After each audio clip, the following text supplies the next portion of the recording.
सज्जनों और देवियों,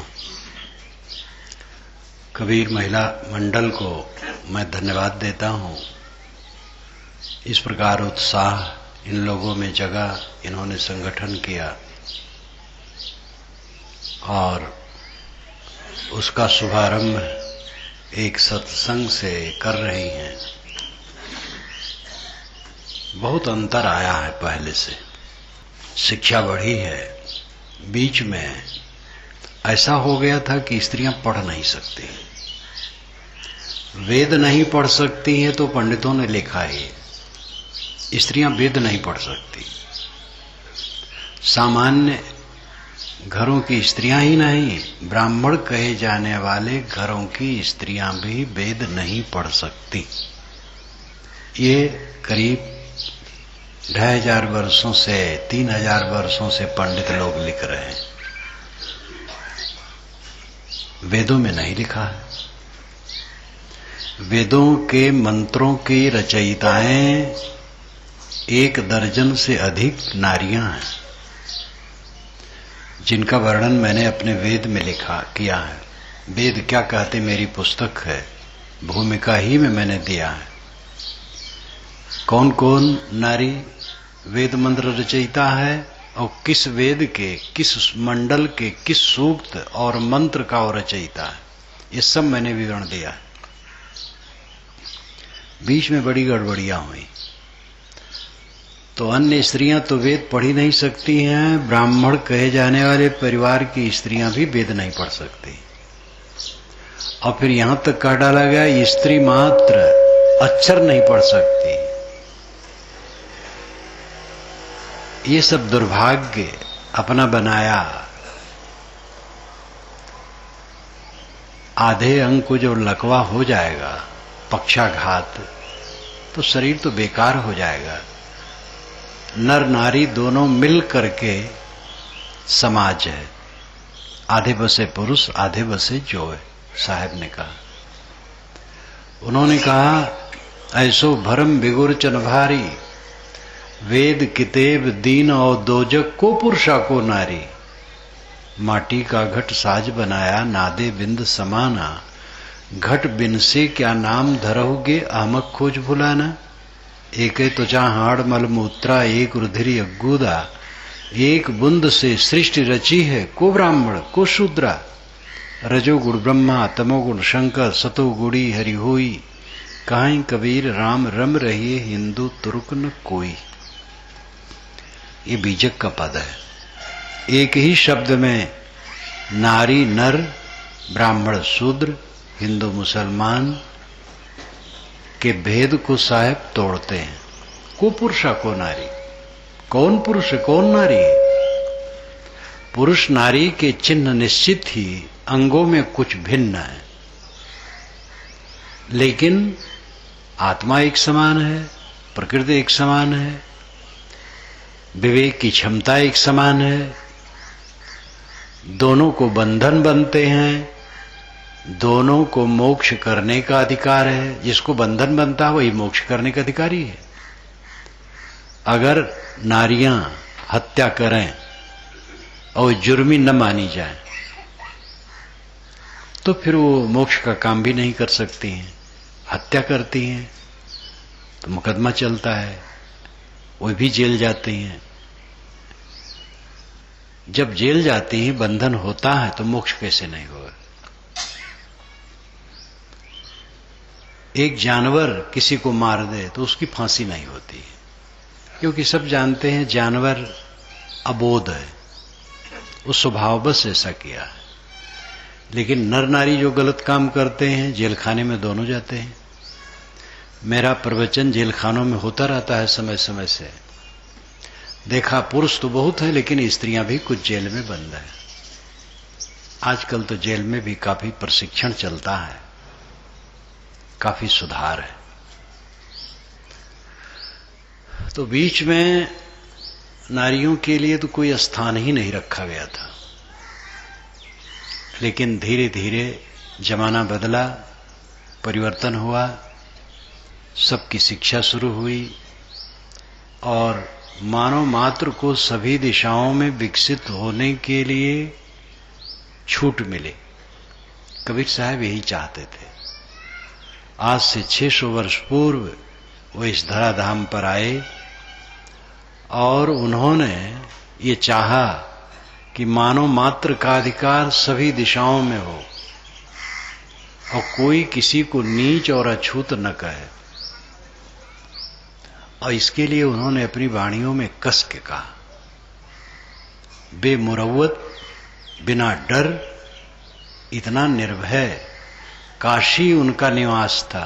भ्रमण तो पूरे भारत में और भारत के इर्द गिर्द देशों में भी रहा, लेकिन केंद्र तो काशी था उनका, जो पंडितों की नगरी तब थी और आज है। लेकिन निर्भय, पंडितों को डांटा, मौलवियों को डांटा। मौलवियों का राज था उस समय। और ये चाहा कि ये सबका अधिकार सब दिशा में हो। और भारत आजाद होने पर एक कानून के रूप में बदल गया। भारत आजाद हुआ तो स्त्री पुरुष का, ब्राह्मण और शूद्र कहे जाने वाले व्यक्तियों का, सबका समान अधिकार हुआ। और अपनी योग्यता के अनुसार कोई किसी दिशा में बढ़ सकता है और कोई किसी को अछूत और नीच कहे तो जेल जा सकता है। ये कानून बना। अब आज काफी उसका परिणाम सामने आ रहा है। जिनको चमार भंगी मेहतर कहते हैं, उनके बच्चे जज हो रहे हैं, कलेक्टर हो रहे हैं, प्रोफेसर हो रहे हैं, अच्छे अच्छे अफसर हो रहे हैं। साधना में साधक तो हर जमाने में सभी वर्ग के लोग रहे हैं। संत रविदास, ये तो महाभारत में ही चर्चा आती है कि बड़े ऋषि मुनि पंडित भोजन किए लेकिन घंटा नहीं बजा। सुपच भक्त जब भोजन किए तब घंटा बजा। तो ये भी लिखा, जो लिखे वो ब्राह्मण ही लिखे। तो घंटा तो किसी के खाने से नहीं बचता है। चाहे कोई खाए तो उस घंटा अपने से थोड़े बचेगा, घंटा बजाने से बजेगा। लेकिन धर्म के नाम पर बहुत चलता है सब। परंतु इसी के माध्यम से महाभारतकार ने ब्राह्मणों को डाउन किया। ये अहंकारी बन के बैठे हैं। देखो, एक सुपच भगत मेहतर के लड़के लेकिन सच्चे दिल के थे, तो उनके खाने डंका बजा। तो कल्याण का अधिकार सबको है। नर नारी दोनों मौलिक रूप में समान है।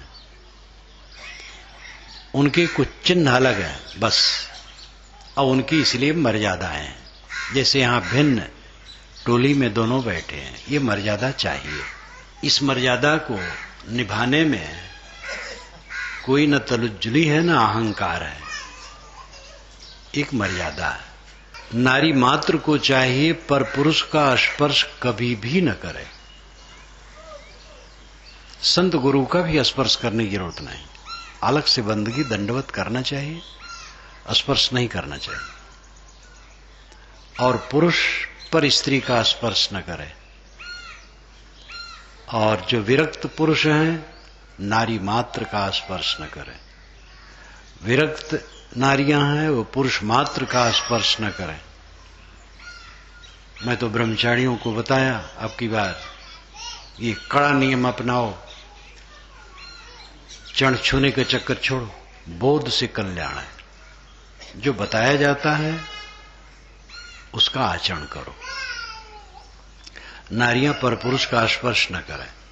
साधु गुरु भी पर पुरुष है, स्पर्श करने से क्या होगा? विचार ग्रहण करें, आचार ग्रहण करें, उससे कल्याण होगा। तो अलग रहना, अलग मर्यादा में रहना, इसकी बड़ी आवश्यकता है। सहशिक्षा और सहकर्म बढ़े हैं शिक्षा के कारण। कॉलेज में लड़के पढ़ते हैं, लड़की पढ़ती हैं। अब ऐसे ऐसे भी कॉलेज कई हो रहे हैं जिसमें लड़की लड़की केवल है, लेकिन अधिम तक लड़के लड़की सब पढ़ते हैं। सहशिक्षा से गड़बड़ियां आती हैं। सरकार सोचती है सहशिक्षा रहेगी तो इसमें चुनाव कर लेंगे लड़की लड़के विवाह के लिए, दहेज प्रथा घटेगी और जात पात टूटेगी। उसकी सूझ अपने ढंग से ठीक है, लेकिन संगत से विकार आता है और वह अपने कार्य क्षेत्र में उतरने के पूर्व भावुक हो जाते हैं, और भावुक हो जाने से उनका जीवन बर्बाद हो जाता है। पढ़ लें, पढ़ के सेवा कार्य में लग जाएं, उपार्जन करने लगें, तब पत्नी के रूप में आए तो स्वस्थ रहेंगे, मन से स्वस्थ, तन से स्वस्थ, और अच्छा रहेगा। और संगत के प्रभाव में आकर के भावुक हृदय, युवक युवतियों का हृदय भावुक होता है, मोहबस हो गए, पढ़ाई भी चौपट, उन्नत भी चौपट, और सब अव्यवस्था हो जाती है। सशिक्षा सहकर्म से ये प्रदूषण बढ़ा है, और सशिक्षा सहकर्म बंद नहीं हो सकता है, ये और बढ़ेगा। शिक्षा बढ़ी है, ये शिक्षा और बढ़ेगी। शिक्षा के अपने गुण हैं और अपने दोष हैं। अमेरिका के समाजशास्त्रियों ने यहां तक कह डाला कि विवाह बंद होना चाहिए, विवाह की आवश्यकता नहीं। मैंने स्त्रीवाद शिक्षा में लिखा है। स्त्रीवाद शिक्षा के अनेक संस्करण हुए और आवश्यकता के अनुसार उसमें सुधार किया गया, और अंत में एक बार व्यवस्थित ढंग से परिशोधित करके लिखा गया है, जो उसके भी कई संस्करण चल रहे हैं तब से। तो अमेरिका के समाजशास्त्रियों ने कहा विवाह की जरूरत नहीं है, ये उनका पागलपन है। विवाह की आवश्यकता है। कभी जमाना था जब विवाह नहीं होता था, एकदम जंगली जुग, और इसलिए कोई युवती, लड़की युवती हुई, कहीं गर्भधारण की, बच्चा हुआ तो उसी से जुड़ा है, पिता का पता नहीं। तो मात्र सत्ताक वंश उसे कहते हैं। माता ही की सत्ता थी, घर की मलकिन मां है। अगर कोई पुरुष भी उसका पति है तो 2 नंबर से है, काम धाम करे बस। बच्चों का केंद्र मां है, और मां के नाम से बच्चों का नाम जुड़ता था। बृहदारण्यक उपनिषद के आखिर में 50 से अधिक ऋषि हैं जिनकी माताओं की नामावली है, पिताओं का नहीं, पिता का पता नहीं है। सत्यकाम जाबाल का ऐसे रहा है। तो मात्र सत्ताक वंश कभी था, लेकिन उससे ऊब करके शिक्षा बढ़ी जब, तब विवाह प्रथा हुई, और विवाह प्रथा उचित है। ये विवाह प्रथा रहना चाहिए। शिक्षित विवाह रहित होंगे तो महाभ्रष्ट होंगे। और वो शिक्षा का समय था, वो इतनी भ्रष्टता उसमें नहीं रही। जैसे बस्तर जिले में गांव-गांव में घोटुल होता है, जंगली क्षेत्र में घोटुल यानी क्लब, टाटी से घिरा, छप्पर से छाया, सभागार जैसा। 18 वर्ष के ऊपर के लड़के लड़की रात में 10 बजे जाके नाचते गाते और सो जाते, लेकिन कोई विकारी नहीं, कोई गलत अनैतिक व्यवहार नहीं। नाबालिग को जाने को वहां ऑर्डर नहीं, और विवाहित का नहीं, अविवाहित लड़के लड़की। मैं जैसा सुना हूं वैसा कह रहा हूं, इसमें कुछ भ्रम हो सकता है। सुबह सब अपने घर आ जाते, वहीं जिससे जिसका प्रेम हो जाता तो घर वाले विवाह कर देते। ये अशिक्षित असभ्य कहे जाने वाले लोग इतने संयमी रह सकते हैं। शिक्षित अगर ऐसा करें तो ये महालंपट हो जाएंगे। शिक्षा में अपना प्रदूषण भी खूब है। इसलिए जमाना था जब, तब मात्र सत्ताक वंश था, उसका असर था। असर क्या, वही व्याप्त ही था, धीरे धीरे बदला। तो विवाह प्रथा ठीक है। विवाह विशिष्टम वहनम, विवाह का अर्थ होता है विशिष्ट ढंग से वहन करना, ठीक ढंग से पति पत्नी को, पत्नी पति को निभाए। आज विवाह की आवश्यकता है, जैसे है ऐसे रहना चाहिए। और मानव का अधिकार सभी दिशाओं में है। कबीर विचार कि ये पहली देन है कि मानव समान है। चुटपुट शास्त्रों में कहा गया, लेकिन वर्ण व्यवस्था के जोर से कलुषित बातें ज्यादा कही गई। कबीर साहब ने भी कहा कि धर्म का कोई ठेकेदार नहीं है, सत्य का कोई ठेकेदार नहीं है, कोई पुस्तक स्वयंभू नहीं है, कोई पुस्तक आकाश से नहीं आई है, और किसी पुस्तक को किसी आकाशी देवता ने नहीं लिखा है। सारी पुस्तकें मनुष्यों की रचनाएं हैं, और सारे महापुरुष केवल मनुष्य हैं, चाहे उनका नाम पैगंबर कहो, चाहे अवतार कहो, चाहे जो कहो, सब मनुष्य हैं। ये तो गढ़ के बनाया गया पैगंबर अवतार। और सारे संप्रदाय मनुष्यों के चलाए हैं, इसलिए कोई एक किताब सर्वमान्य नहीं है। एक किताब आकाशी होती तो दुनिया के सभी लोग मानते। दिल्ली से जो कानून बन के चलता है पूरे भारत को मानना पड़ता है। आकाश से आई हुई किताब होती सब मानते, ऐसी बात नहीं है। इसलिए सब किताबों का आदर होना चाहिए और सबसे सार लेना चाहिए। और दुनिया का कोई महापुरुष सर्वे सर्वा नहीं है। अवतारवाद, पैगंबरवाद दादागिरी के लिए है। हमारा महापुरुष अवतार है, उसको नहीं मानोगे तो नरक में जाओगे। हमारा महापुरुष पैगंबर है, उसको नहीं मानोगे तो नरक में जाओगे। ये दादागिरी। हमारी किताब ईश्वरी, उसको नहीं मानोगे तो नास्तिक हो। हमारा मजहब ईश्वर का चलाया, उसको नहीं मानोगे तो नरक में जाओगे। ये दादागिरी। तथ्य है, सारी किताबें मनुष्य की रचनाएं हैं, सारे महापुरुष केवल मनुष्य हैं, सारे संप्रदाय मनुष्य के चलाए हैं, इसलिए सबका आदर होना चाहिए। नरक स्वर्ग, मोक्ष बंधन, ये व्यक्तिगत विषय है। किसी संप्रदाय में दीक्षा लेने से न तो किसी का नरक होता है, न स्वर्ग होता है, न मोक्ष होता है, न बंधन होता है। अपने समझ कर्मों से ही मोक्ष बंधन स्वर्ग नरक होते हैं। स्वर्ग नरक की कल्पना जो लोकांतरों में की गई है वो तो केवल काल्पनिक ही है। नरक लोक का वर्णन हिंदुओं में भी है, जैनों में भी है, बौद्धों में भी है, इस्लाम में है, ईसाइयत में, सब में नरक की कल्पना, नरक का लोक, स्वर्ग का लोक मोटी बुद्धि वालों को समझाने के लिए उन लोगों ने गढ़ा है। नरक स्वर्ग लोक कहीं नहीं। नरक है मन का विकार। नींद खुली माता के लिए, पिता के लिए, पत्नी के लिए, पति के लिए, भाई के लिए, ननद के लिए, भावज के लिए, देवरान जेठान के लिए, सास बहू के लिए, पड़ोसी के लिए। मन में ईर्ष्या, क्रोध, द्वेष की आग लग गई। ये नरक है। काम, क्रोध, लोभ, ये नरक के द्वार कहे गए हैं। उसमें काम केंद्र में है। काम ही क्रोध है और लोभ है। बदल करके रूप उसका आ जाता है। काम का अर्थ है कामना, इच्छा, भोगों की तृष्णा।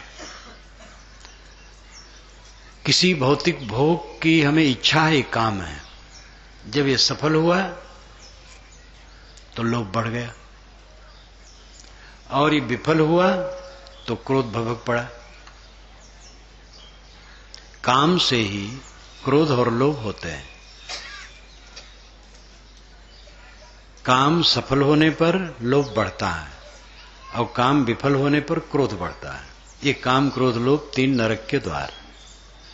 फिर ईर्ष्या, हिंसा, चिंता, उद्वेग, ये सब इनके जन्म बच्चे हैं। ये सब मिला करके नरक है। मन की मलिनता नरक है। मन की स्वच्छता, शील, संयम, समता, प्रेम, निर्ग्रंथ मन, ये स्वर्ग है। स्वर्ग का अर्थ होता है अपने में लौट आना। स्व गा स्वर्ग, स्व अपने में, गा गमन, अपने में गमन, अपने में लौट आना, अपने आप में संतुष्ट हो जाना। गीता में महाराज कृष्ण ने कहा, आत्मन्नेव आत्मना तुष्टः, आत्मनेव आत्मना तुष्टः। आत्मा ही द्वारा आत्मा में संतोष, पुत्र द्वारा नहीं, धन द्वारा नहीं, पत्नी द्वारा नहीं, पति द्वारा नहीं, सम्मान द्वारा नहीं। ये दुनिया की वस्तुओं से अगर आपको संतोष मिला है तो वो क्षणिक है, फिर असंतोष के रूप में बदल जाएगा। यद्यपि वहां भी संतोष की जरूरत है।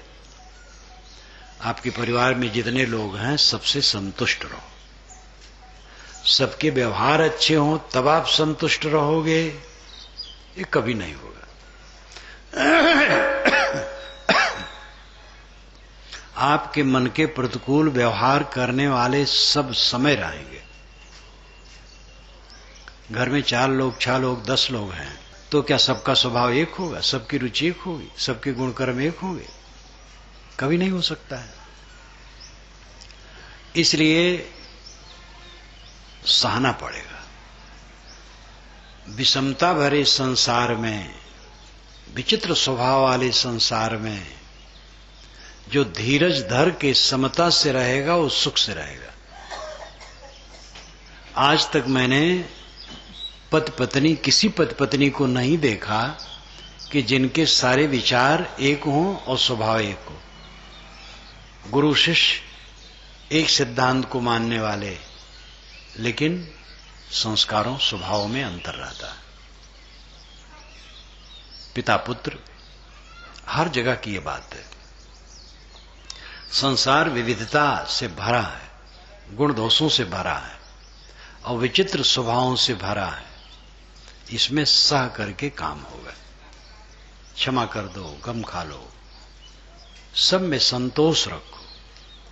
भोजन जो मिले संतोष रखो, वस्त्र जो मिले संतोष रखो, मकान जैसा है संतोष रखो, लड़के का व्यवहार जैसा है संतोष रखो, पत्नी का, पति का, भाई का, पिता का, माता का जो व्यवहार है संतोष रखो, तब सुख होगा। तो व्यवहार में भी संतोष की आवश्यकता है, लेकिन परम संतोष आत्म संतोष से है।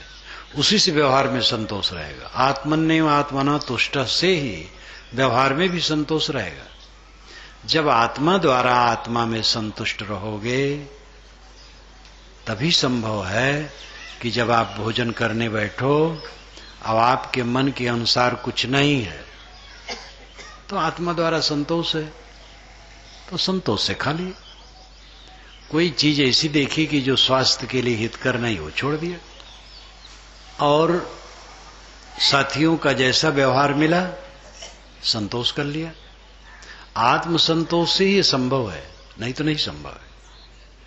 इसलिए आत्मन्नेव आत्मना तुष्टः, ये महावाक्य परम तथ्य। आत्मन्नेव आत्मना तुष्टः, आत्मन एव आत्मना तुष्टः, ये इसका पदच्छेद है। आत्मा ही द्वारा आत्मा में संतोष, किसी चीज द्वारा नहीं। सदगुरु कबीर कहते जब लग दिल पर दिल नहीं तब लग सब सुख ना है। थोड़ा थोड़ा सुख तो मिल जाएगा दुनिया में और फिर वो दुख लाएगा। सब सुख तब मिलेगा जब दिल पर दिल होगा। दिल बह रहा है, चारों तरफ बह रहा है। किसी से कह दो तुम पतित हो तो नाखुश हो जाएगा, लेकिन एक संत से कह दो तुम पतित हो तो नाखुश नहीं होगा, गंभीर हो जाएगा, शांत रहेगा। क्योंकि वो मन को देखता है और मन को संभालता है। जो मन को नहीं देखता वो क्या समझे? आपका मन कहां कहां गया? आधा घंटा अकेले में बैठो और जो ख्याल आए लिख डालो तो किसी को दिखा नहीं पाओगे। तो कहां कहां पतित होते हो? कहा देने से तो लाठी लग जाती है, लेकिन अंदर देखो। संत मन को देखता है और शोधते शोधते इस स्थिति में ले आता है कि उसका मन हरदम निर्मल रहता है।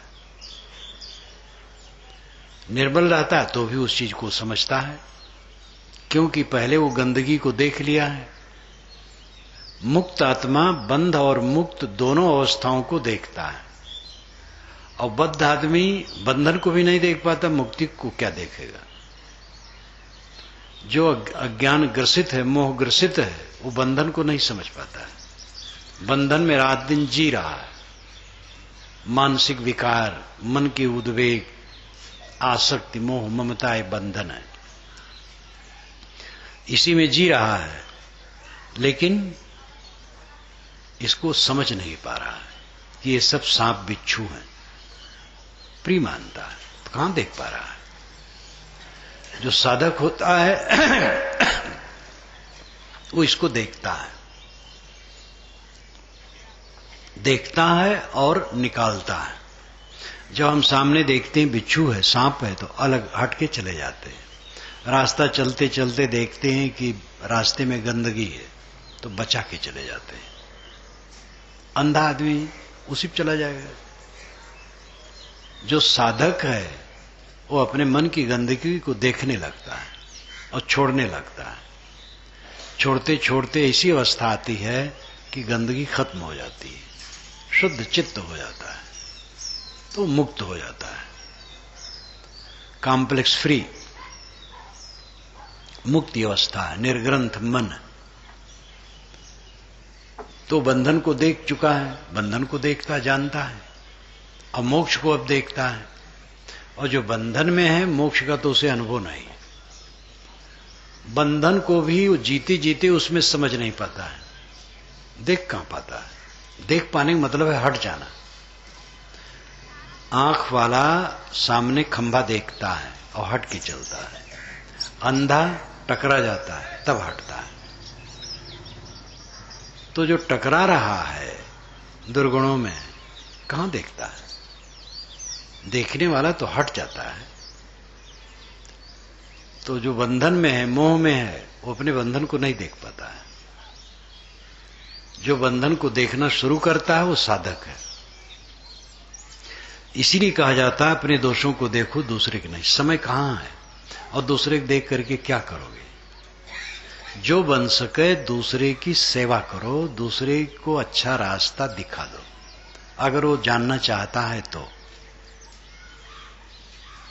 किसी की आलोचना, किसी की बुराई करना, वो दूसरे के दोष देखना और सोचना, तो समय बर्बाद करना है और मन बर्बाद करना है।